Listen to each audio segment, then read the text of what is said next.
একটা খামারে দুইটা জিনিস যদি অনুপস্থিত থাকে তাহলে সেই খামার থেকে কখনো লাভ করা যাবে না।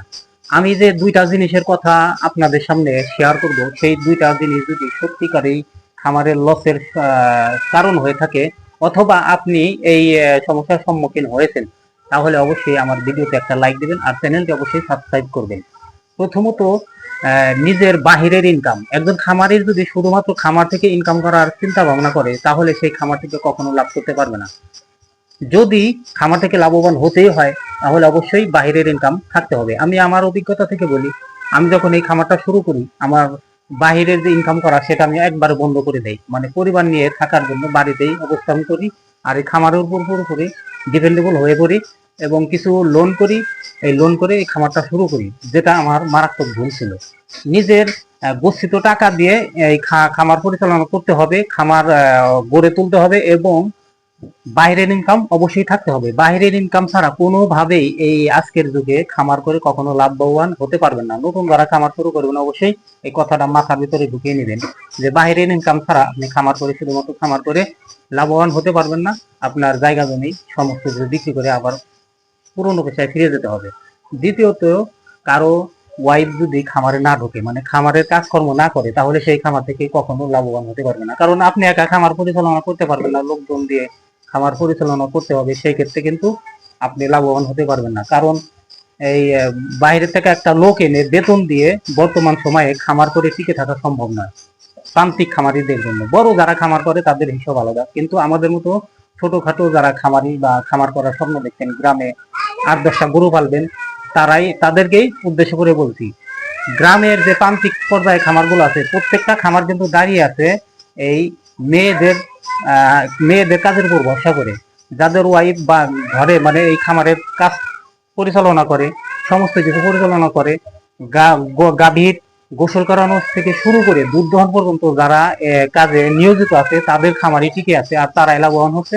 আর যারা বাহিরে কাজ করে, আমার কিন্তু একটা সাইড আছে, আর একটা সাইড আমি নিজে এই খামারের উপর ডিপেন্ডেবল হওয়ার পরেই আমার কিন্তু অধপতন শুরু হয়। আমার ওয়াইফ আমার খামারে যথেষ্ট সাহায্য করে, এর কারণেও কিন্তু মোটামুটি আমার খামারটা একটু হলেও টিকে আছে।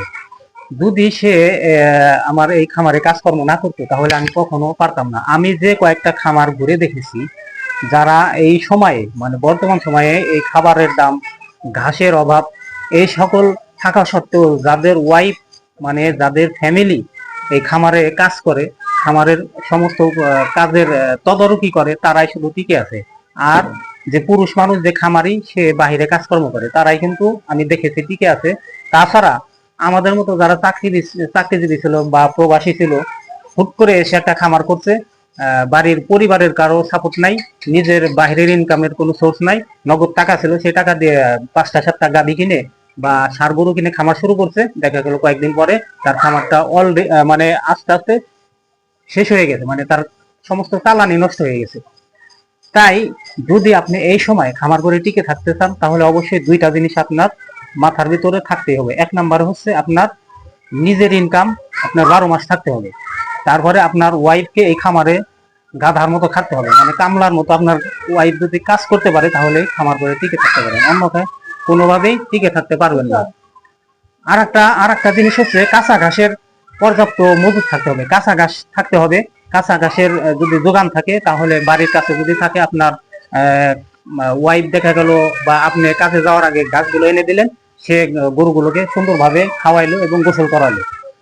এই 3টা জিনিস অবশ্যই খামারের ইতে থাকতেই হবে। 3টা জিনিস না থাকে, 2টা জিনিস আপনার থাকতেই হবে। আর আরো বলি, আপনার নিজের ইনকাম এবং আপনার ওয়াইফের সাহায্য। এই 2টা জিনিসের উপরেই ভিত্তি করে অনেক খামার দাঁড়িয়ে আছে, মানে প্রান্তিক পর্যায়ের কথা বলতেছি। গ্রামে দেখবেন আমাদের মতো যারা খামার করছে তারা লস আছে, কিন্তু যারা 2টা-3টা গরু পালে, দেখা যায় খামারি বাহিরে রিক্সা চালায়, অটো চালায় বা সিএনজি চালায়, আর বউ তার ওয়াইফ মানে বাড়িতে গরু লালন পালন করে, তারা দেখবেন যে তাদের ঘরে টাকা পয়সার অভাব নেই। কিন্তু আমরা যারা একটু 8টা-10টা বা 15-20টা গরু নিয়ে খামার শুরু করতে যাচ্ছি, তাদেরই এই সমস্যাটা। কারণ আমরা এই গরুর উপরেই মানে ডিপেন্ড করে এই সংসার এবং খামার দুটোই পরিচালনা করতে যে ধরা খাই। আর কখনো আর একটা বিষয় আপনাদেরকে বলে দিই, কখনো লোন কিস্তি করে এই গরু খামার করতে যাবেন না। আমি কিন্তু এই লোন কিস্তি করে আমার খামারটা ডুবিয়েছি। আর 2 নম্বরে আমি আমার বাহিরের কাজ বন্ধ করে দিয়েছি। কিন্তু আমার যে বড় সাপোর্ট আমার পরিবার কিন্তু আমার খামারের কাজে যথেষ্ট সাহায্য করে। এই যে ভিডিওটা করতেছি সেই কিন্তু ক্যামেরাটা ধরে রাখছে। সুতরাং একজন পরিশ্রমী ওয়াইফই পারে আপনার সংসারকে ডুবানো সংসারকে দাঁড় করাতে। এই কথাটা সবসময় মনে রাখবেন। আবারও বলি, ভিডিওটি ভালো লাগলে অবশ্যই একটা লাইক দিবেন, চ্যানেলটিকে সাবস্ক্রাইব করে আমার পাশে থাকবেন। সকলকে ধন্যবাদ। আসসালামু আলাইকুম।